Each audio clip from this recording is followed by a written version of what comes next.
the 2-lot deal? That's the question that I want you all to discuss this evening. Is if Okay. you want single lots to have to follow this ordinance. Okay, so we're waiting on them to pull up the rest of them. So while we have, I think you're back. Steve, are you and Jim back by chance? You're muted. Okay, you're muted, but that's okay. So we're talking about minor subdivision, a 1 or 2 lot deal. Do you want them to have to be within the confines of the tree ordinance? Walt, your thoughts? I do. I'm in favor of it, simply because it's very easy to go around the corner, around the lot and leave a couple of shrubs or something like that and hog out everything in the middle. And I think what we're trying to do is to preserve some of the vegetation. Now, if the piece of land happens to be in a field, that's kind of a different kettle of fish. But one that's already got existing, and I was thinking primarily when we were looking at the property that is at the corner of Beulah Church Road and Homestead. Yep. Is just right now, I'm not sure what it's doing. It's doing nothing, but they went in and ripped everything out except just a little bit right around the corners. And it does not fit with any of the rest of the character all the way around it. And I just think that if we're trying to have a rural feeling, then we ought to have some other trees. Now, I don't know if the contractor that's going to build there has been required to put in trees and, those kind of things. But right now, it's just kind of clear cut. Ed?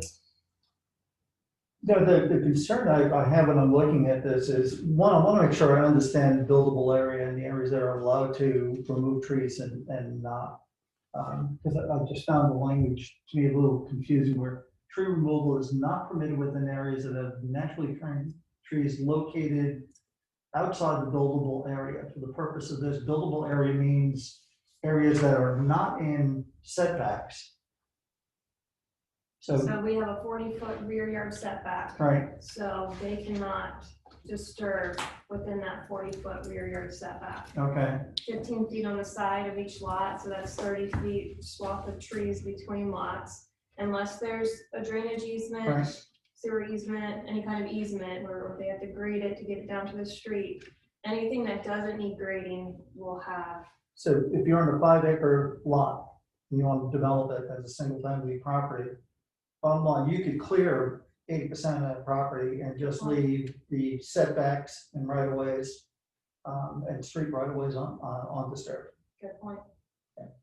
In that case, I don't think this is overly restrictive at all for a single I'm family home. trying to keep it simple. I Yeah, don't want people yeah. doing tree surveys where I'm counting trees and I'm counting mitigation. They're gonna clear where they need to anyways, and they're gonna mitigate to make the development look Yep. good anyways, and trees replenish kind of throughout the year. So I'm trying to keep it simple. I agree with this because I think it gives the individual property owner a tremendous amount of latitude in how to develop that property, how to use their land. And it does restrict major development to say you need to work within the existing contours of your property. You can't come in and mass grade this entire thing and level off hills and fill in valleys to create a different kind of look, and that's not the look we want in this town. So I think it works. Yes, I agree that in terms of applying this also to individual lots, that it should be applied. Jen, do you have an opinion on that? Hang on. I agree the way that it's written. Okay. Steve?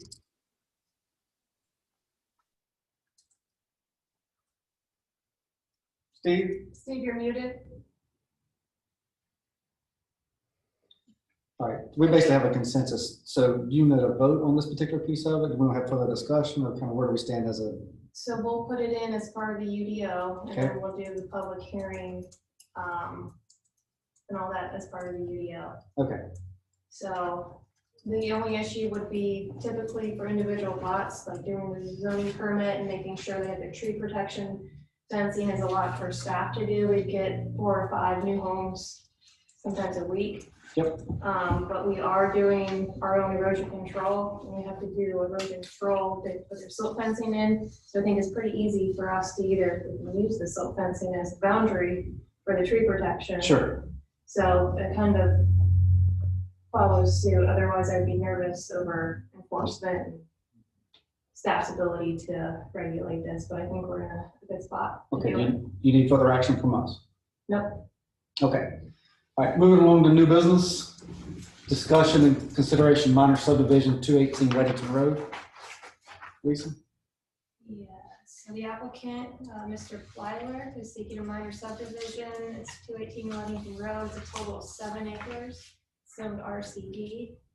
The resultant lots, we have track A, track B. Track A is about 5 acres, track B is 1.5, and then we have this small swath of land over here they're calling open space, or track C.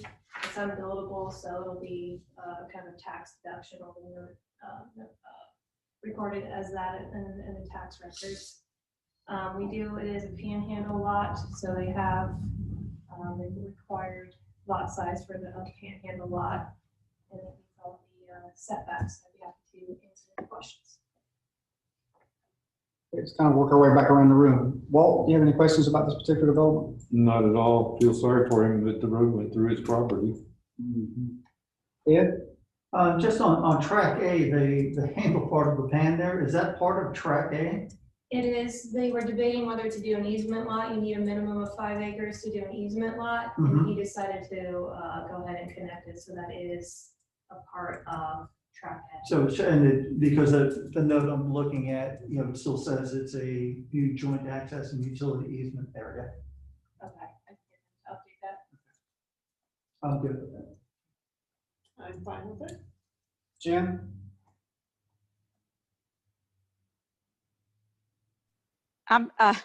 This mute thing is stupid. I'm fine with it. Sorry. Okay, thank you. Ed?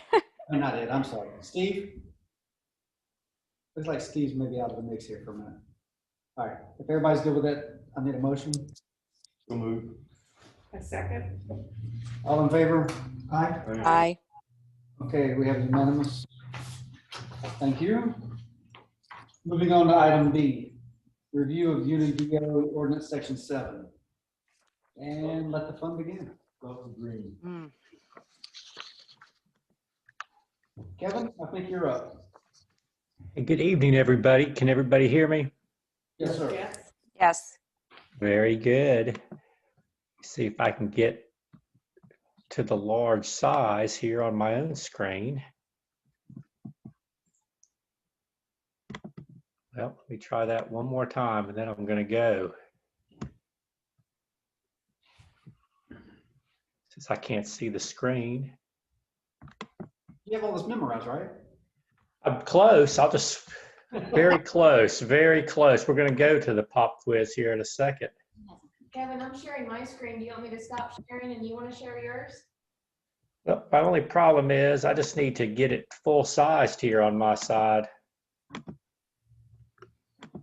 Yeah, arrow. All right, well, I'm just going to go. I think I can manage. I am close to having it memorized. I have it here too. So, hey, good evening, everybody. Just reminders that on the big picture here, we've already looked through sections 1 through 6.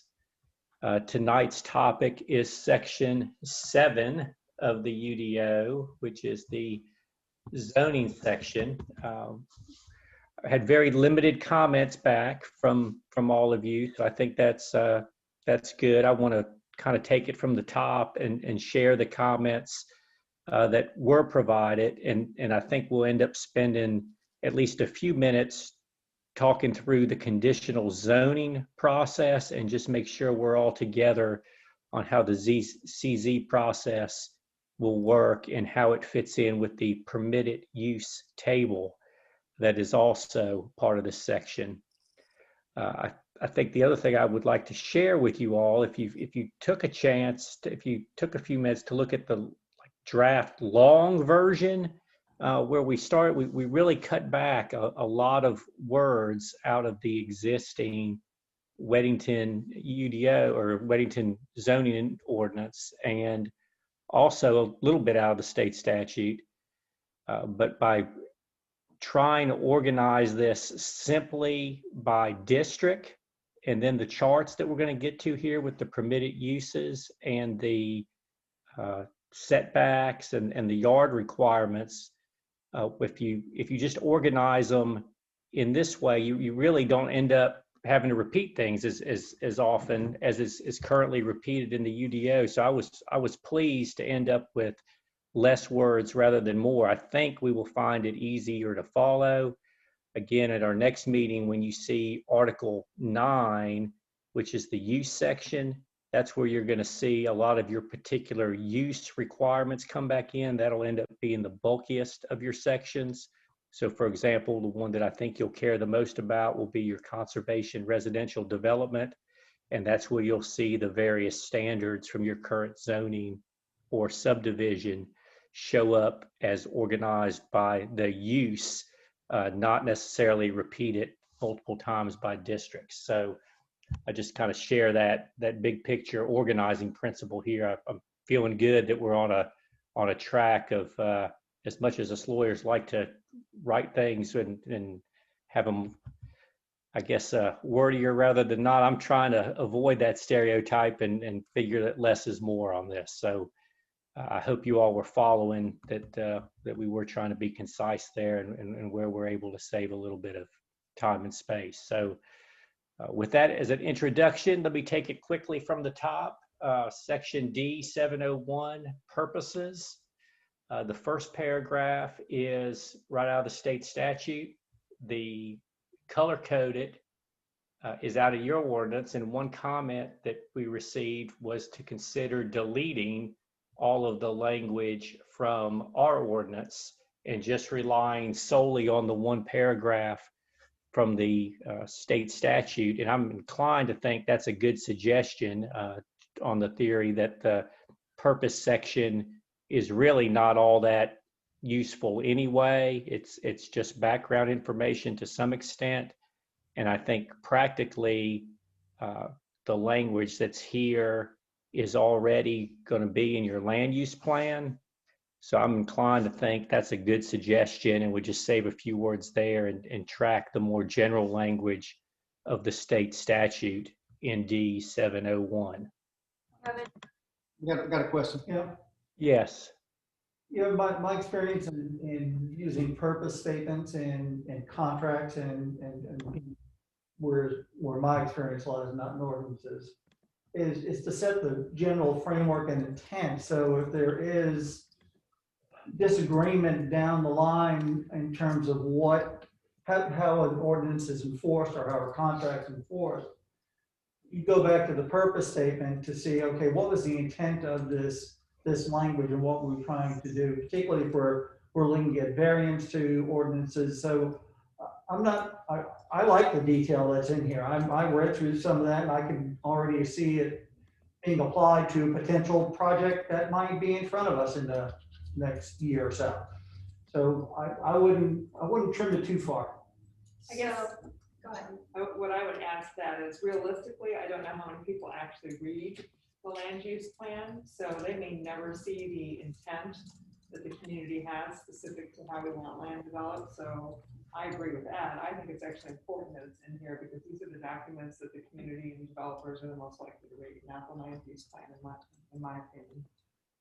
So like every rezoning that you guys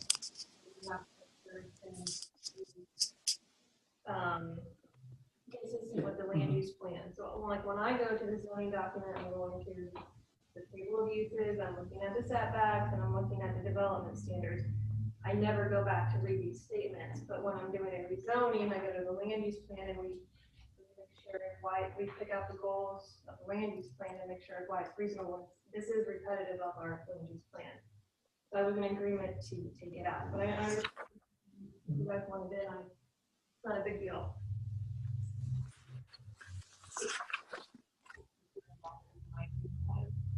I was going to say, if I probably I don't feel real strongly about it. I don't feel like it's a major point one way or the other. I guess I would, if you ask me to pick, I would probably fall back to just the state statute on, I guess I'm gonna make the opposite point with the contracts, because I do those too, is I try to make my purpose statements very light, and because they get twisted for other reasons too. And so, to me, it ends up sometimes just being something to argue about that in the end is not, and this is why I'm mostly neutral on it. I mean, legally, this section doesn't really matter at all, right? So I don't know that my opinion ultimately is going to matter on it.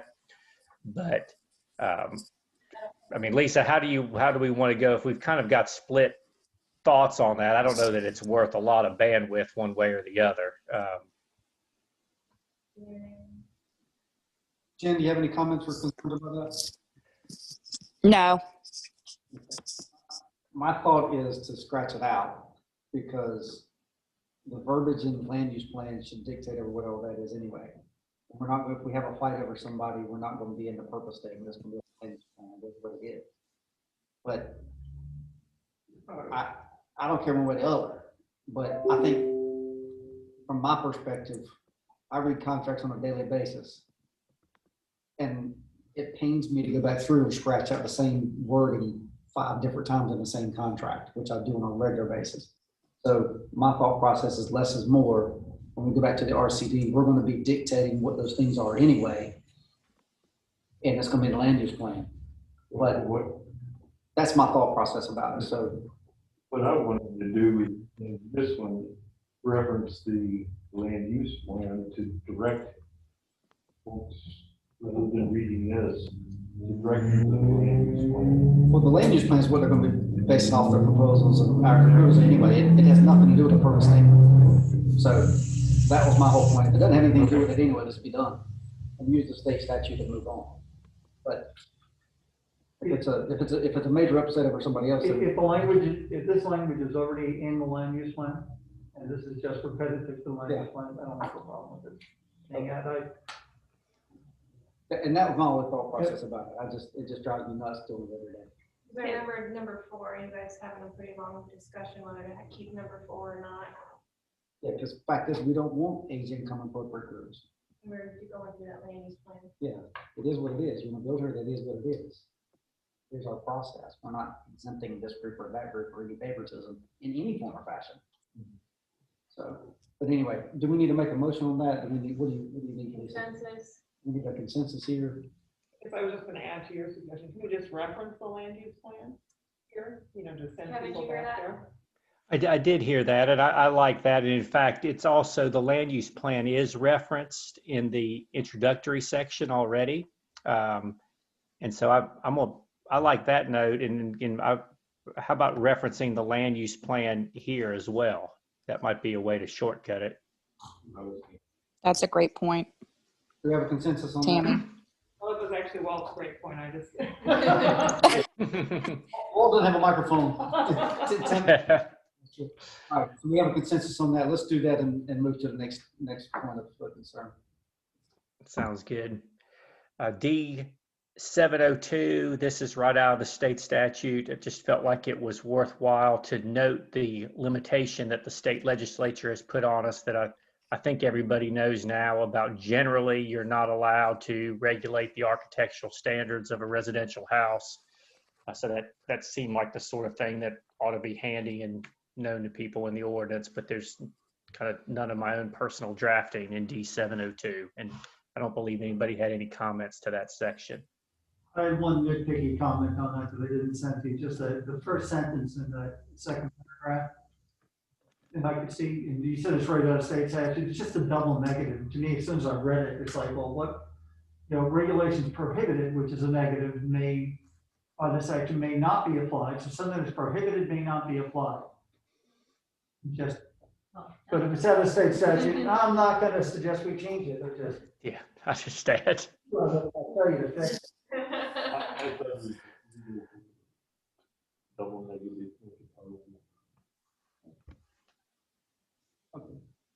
Okay, Kevin, go ahead. Keep rolling. Okay. Lisa, you want to keep going down the stream? So D703, the zoning districts, and this is really the nub of this whole section, right? We've listed, and again, we're tracking state statute terminology of conventional districts and conditional districts. So the conventional districts, we just have the list of your existing conventional zoning districts with no change. Okay, so that's just the laundry list of what you currently have. And then we note that you have, as of this time, 2 existing conditional zoning districts, B1 and B2 CZ. And then this next part of the section is what I'll draw your attention to. I won't read it word for word, but it's important, is additionally, this UDO is going to permit property owners to petition the town council to consider creating a conditional zoning district on a site-specific basis, okay? So sometimes, just to back up again, the next paragraph is the CZ districts are the site-specific zoning plans that come before you all, and then the rules are basically made per each piece of property, and that includes whatever written notes are agreed to and the drawings of the plans themselves, okay? So these are the site-specific rules, are made up on a case-by-case basis. And I say made up, they're not made up out of nothing, right? They're made up out of the ingredients that are already in your ordinance typically. But they can also be additional ingredients, or you can take away some of the things that are already in the ordinance, okay? So the big paragraph here, and we're going to get to this table of permitted uses, but as provided in the table of permitted uses, some land uses are only allowed through the conditional zoning process. And again, that's going to mean the full-blown staff review, your review, public input, the entire process, and then ultimately a legislative decision by the town council. And we reviewed that process a bit the last time, okay? And that's the CZ zoning process that's initiated by a property owner, and then we end up with a set of zoning rules specific to that piece of property. And the very last paragraph here, again, when I say that we have some preset rules, we do in a lot of cases, okay? But all the rules, regulations, and conditions that are already in here may very well be incorporated and used in a conditional zoning. But since the conditional zoning is a legislative process where you're really writing a set of zoning rules for a particular bit of property, the town council would have the authority to modify what's already in the UDO. They could make it more restrictive. They could make it less restrictive. There could be some trading in the negotiation with the developer. So we're trying to be clear here that this is a flexible process that really does involve setting the rules on a site-specific basis. Lisa, it may be, I'm sure folks will want to weigh in and make sure we're all on the same page on this, but let's just take a quick look at that permitted use table as well. So Lisa's done a really nice job of simplifying this, okay? But if you go across the top of the permitted use table, we have all of your existing zoning districts, okay? And then we go down the side, you have all the various uses. And she identifies whether if you have BR, it's by right. You have some existing rules in your ordinance now that would allow these uses to occur, okay? If it's CZ, they're kind of conditionally allowed, right? The idea would be, okay, they're probably going to be allowed in this zoning district, but we're not going to say 100% for sure ahead of time that it's allowed all the time. We're going to go through the conditional zoning process with all the staff review, your review, the public input, the legislative review by the town council before we authorize any of those uses. And then the blanks mean we're not permitting the uses, okay? We have not set aside ahead of time where we're going to allow one of these things to to be used or in these districts, okay? So to recap the whole thing, we're going to have a set of uses, some by right, many by CZ.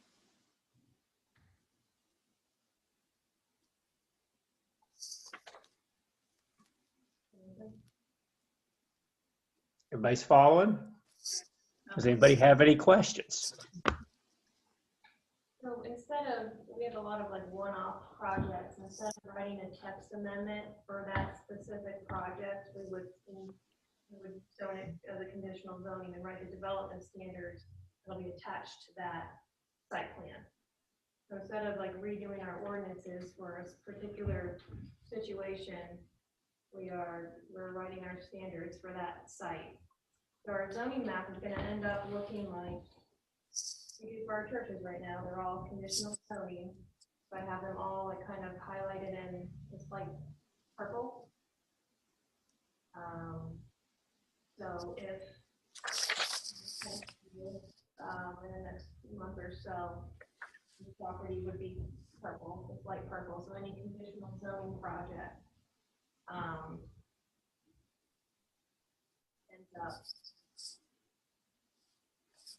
I know to go to the map, if someone says, what's the zoning, it's purple, I know I have to pull out my rezoning. So this is gonna be site specific. And it will run with the land. So whatever decisions we make on that land will be on that land in perpetuity. And we're sort of saying our commercial zoning district here is kind of what it is. And then that's why if you go to our commercial and retail uses, anybody that wants to do a retail or office use, you've got to come through this legislative. Right now, you're showing these big green swatches with our residential CB. Yep. On the new UDO, would they all be conditional zoning?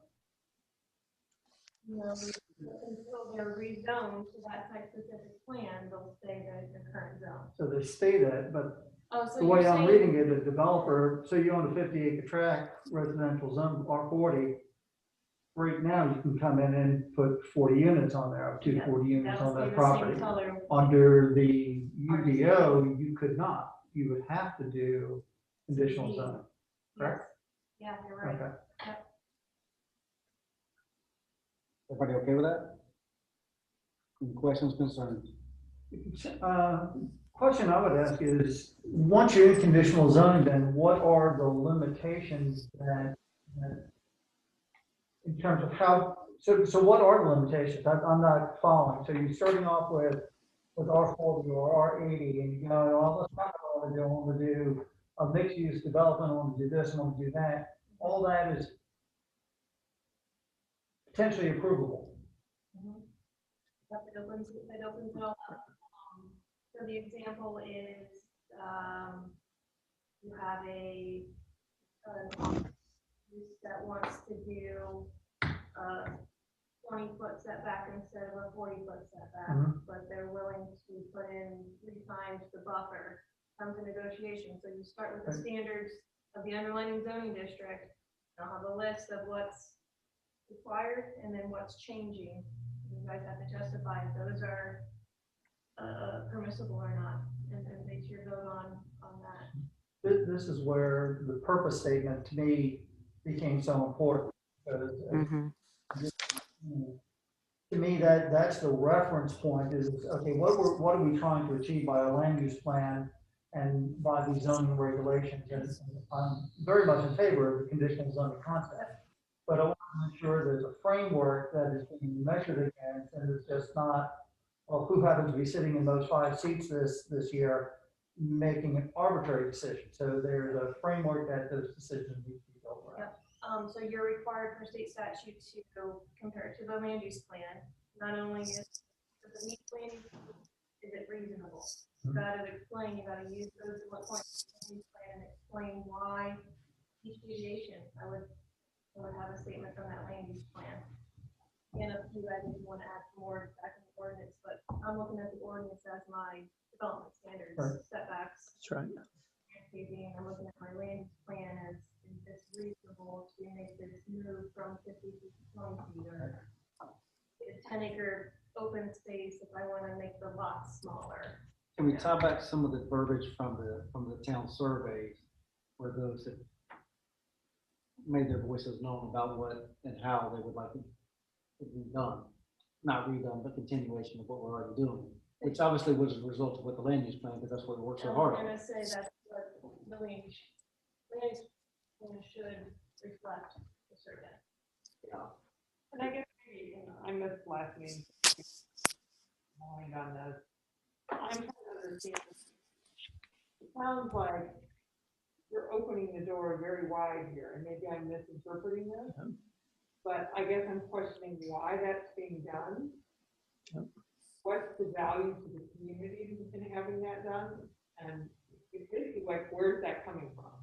What I'm Okay, yeah, so let me try to answer that.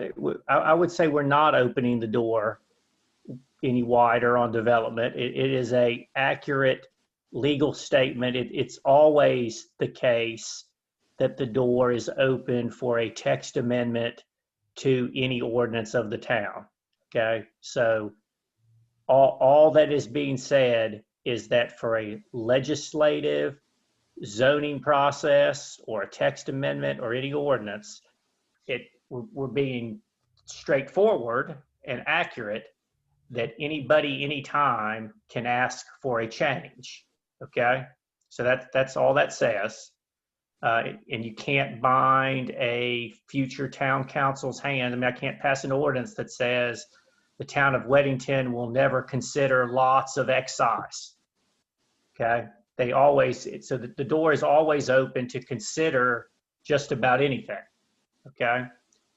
But what the door is not open on is approving it, all right? So how this ought to work, it ought to walk and talk a lot like the preliminary plat subdivision review that you all look at now, right? So the applicant is going to come in. And let me back up. I'm going to give you 3 quick examples so you can kind of see how this could vary for a little bit. Okay, so I think your go-to example is going to be a conservation residential development where someone wants to follow your rules for conservation subdivision. And when we put CZ in the box for conservation residential development, what we're telling somebody is if you follow the preset rules, you are very likely to be approved, okay? So to the extent somebody makes no changes to what's already in your ordinance, I think the expectation ought to be, because you all are comparing it to the ordinance and the land use, the expectation would be that you all would recommend approval and the town council would ultimately approve it because there's no changes to the preset ingredients that you all have already put in the ordinance. What we're saying is, though, if somebody wanted to propose, let's say, a smaller front setback in exchange for more open space, that could be considered. It would absolutely not, it would not have to be approved. It would not have to be approved, but it could be. And then you would have to evaluate that and compare it up against the, this is what I agree with, like the purpose statement, right? You'll compare it up against the land use plan and the purpose statement and say, hey, is this a particular piece of property where these modifications and the trade-offs make sense? And if they do, you all can recommend positively and the council can approve. And if they don't, you all are welcome to say no. I think the easiest no example is if somebody came in and requested a use that is not in that chart right now. You all would be allowed to consider it, and you're allowed to consider it now. I mean, it's what that's. I mean, anytime anybody wanted to consider, I mean, somebody could come in today and propose an entirely new plan for the entire jurisdiction. They can ask. You all presumably would say no to that, right? Because it's not consistent with the plan. So I'm going to say the skill in the negotiation process is say no early in the process if it's something that's not favorable and not aligned with the town. And I think practically what would happen, and this is what does happen, is if somebody is proposing something that's not aligned with the land use plan and with the ordinance, the town planner says, you're not likely to get that approved. It's not aligned with the plan. Or if it is something that's unique and special that seems like it may be approved, then we're going to have to have a discussion about that. So the idea is to have more control at the site-specific stage of the process. It's not to open the door to anything goes. I think you're frankly more likely to hear concerns about it being too much. It is going to require property owners to come through the CZ process with you, which is a legislative process and allowing the public in. I would think you're more likely to hear, why are you letting the public comment on my development? And that's kind of, the comment I had when I looked at this is that right now, if I'm a property owner with my 40 acres and I want to do a traditional subdivision following the existing rules, if I've got my terminology right, I could do that by right.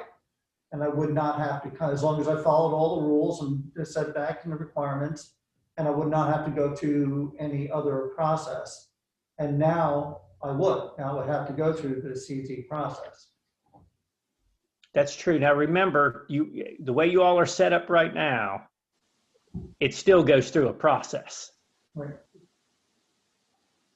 In fact, the steps are going to be exactly the same. What I'm recommending to you is to be direct, that the process we want it to be is a legislative process that is discretionary to some extent at the town council level, does in fact allow the public input, and does in fact allow you all to make recommendations and ask, which you all, you all tend to do this, right? Is, can you make this improvement here, right? Right. If you see something on a particular site that makes sense, that may not have been thought of precisely in the zoning ordinance, this gives a very clear legal path to just have those discussions about what can I do to make this particular site better and more aligned with the purposes of the ordinance. An example is turn lanes. You guys a lot of times ask for turn lanes and they're not required, and technically if the developer says no and the TIA says they don't need one, we're out of luck. So now we have the ability to do those extra asks. I think the other thing I like about that particular piece is it does get more people involved initially. So let's say that somebody wanted to bring in a project that was not necessarily favorable.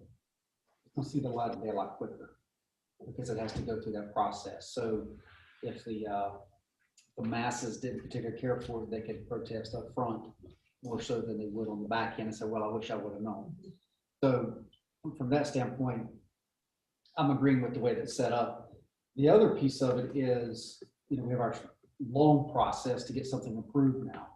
So we come in, a developer has a concept, and he gets with Lisa, and then we do a charrette, and we walk through, and we say, okay, not this part, but this, you can do this, but you can't do that. That's going to have a lot more impact on kind of doing what there is. It took me a while to kind of get into this, I'll be real honest, because I don't like change, period. I know what I'm dealing with up front. I don't like change. But I think this will have a little bit more flexibility for Lisa to kind of say what we do want, what we don't want, to kind of get an assumption put together from the developer, what may or may not clear the planning board. But even at the end of the day, if the planning board says no, if they've got 3 people on the town council that says yes, it doesn't matter what we do anyway.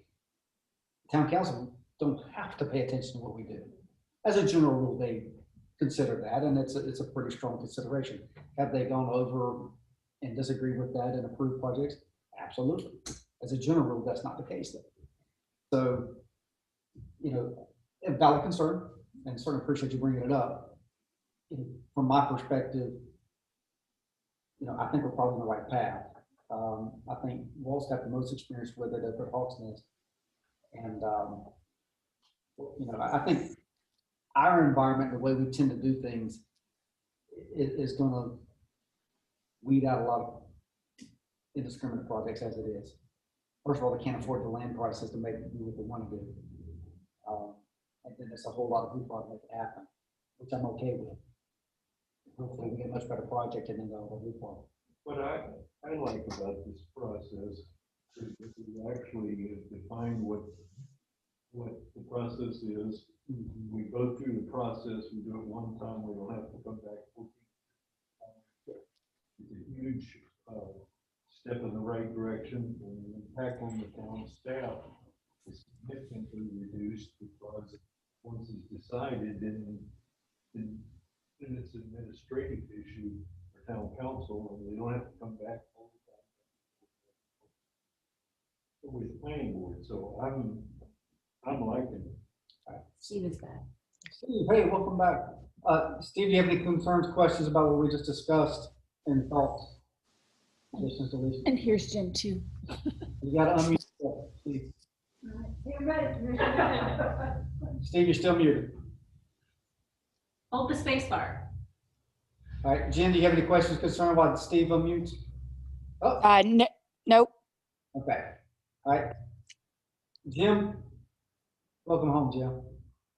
All right, so we're talking about the UDA. Did you hear the initial concepts, or are you just kind of pulling in?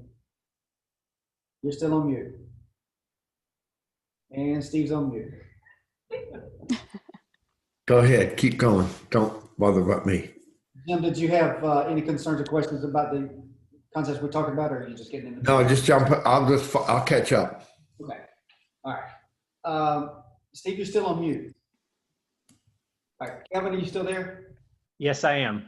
Okay. While they kind of catch up a little bit, let's roll into the next piece and we'll keep rolling here. Very good. Oh, are we all in agreement how this thing is set up? Or we have a consensus here? I have one additional question on the section B, conditional zoning district. I get this paragraph 3. You know, where it says some land uses are of such a nature and scale that they have a significant impact on beyond both immediate and the surrounding areas.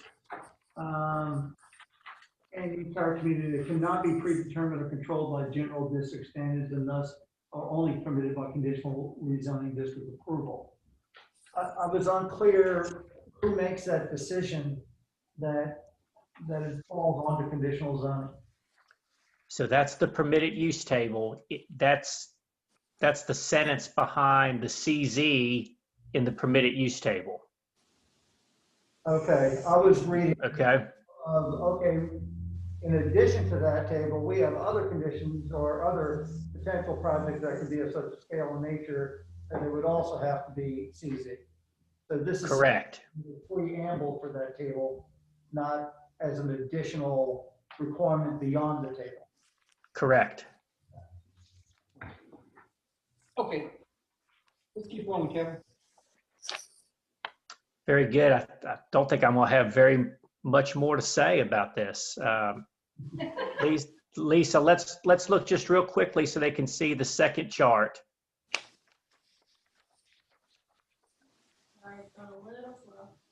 Yep. So we also consolidated, this was a lot of pages of text. When you look at the preset standards for your yard requirements, minimum lot size and the minimum lot widths, I thought this was fantastic for Lisa to be able to pull this together in just this half a page chart. There are additional uses that got cut off that we'll have to put in notes that don't meet those setbacks. That'll be just on this chart. So again, what should be approved is somebody coming in with a conditional zoning plan for a conservation subdivision that is in compliance with the standard lot sizes and yards. And if they want something different, they can ask and you all can say yes or no if it makes sense. Okay? Correct. Mhm. No change to your current rules there. So, all right, D704 is just a placeholder. You're right there, Lisa. I think this is where we were. So, and there are no further comments. We'll just run through this very quickly. One question, Kevin. Go Oh, ahead. so I'm sorry. Go ahead. On the table, I noticed, there's no minimum lot width on the CZ. There's no minimum lot size, but there's still a minimum, front yard setback of 80 feet. 80 feet is the minimum lot width. I'm looking minimum front yard setback, residential uses 80 feet. 50 feet for front yard, 20 feet for conservation. Yep, minimum front yard is 50 for conventional, 20 for conservation. What is it, B1 and B2 CZ zoning? There are none. There are none. There's some landscape buffer requirements, but there's no setback requirements listed. But there is for residential. There's 80. Okay, let me fix that. Well done, Ed. Ed, you're on it. I can read a table. I don't have names. Lisa, do you have that? I wasn't tracking that very well. You, okay.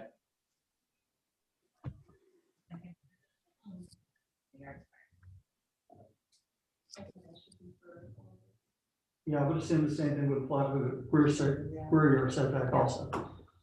Ed, you may want to make a note of that, so when we see that chart come back, Mm-hmm. I may forget that. You'll- Open that desk, please. Okay, Kevin. All right, very good. 704 will be for another day. That's, we don't have a parallel provision in our ordinances now, so we'll just hold 704 for later. 705 is right out of the state statutes, quasi judicial decisions for the Board of Adjustment, which will be two things, either an appeal from staff review or a variance from the zoning ordinance where we have the statutory kind of checklist of things that have to be satisfied for a variance to be granted. Again, nothing that's state statute, and I'll say generally consistent with your current rules anyway. There's not really anything there of significance in my opinion. And really 706, I would say, is not of any particular significance for our discussion here either. So nobody had any comments. Okay, so we have the table corrections that Ed brought up. And then we had the general consensus on the purpose statement dynamics. Any other changes or deletions, additions that we need to address? Going once, going twice. All right, Lisa, what do you need from us on that? Okay. So we can make changes later on and then we'll update that to the following meeting. Okay, can you get any more? We'll get Right. All right, Kevin, do we need you anymore? You probably don't need me anymore. I appreciate it. You have a wonderful evening. Thank you for your help, sir. All right. Hey, y'all have a nice evening. Thank you for your time. Thank you. Bye Thank now. All right, moving on to item 6, update from town planner report from October town council meeting. I do not have a report for you today. Any board member comments? We'll start with Jim. Good. Oh, Jim, you have any board member comments? No. Outstanding. Jen, board member comments? No. Steve? He's still mute. And we're gonna say no. All right, Ed, any board member comments? No additional comments. Walt, Good job. Tammy? No? Great. Board, thank you for a quick meeting. Lisa, Motion to Karen, thank you for adjourn. hard- Wait a minute. I'm still commenting. Thank you for. Thank you for a wonderful meeting. And now Ed, Motion to adjourn. Thank you. all in favor? Aye. Aye. Meeting is adjourned. Thank you, guys. Thanks, guys. Bye. Thank you. Thanks. Sorry. It's just like- No, you know, I'll go blind after a while.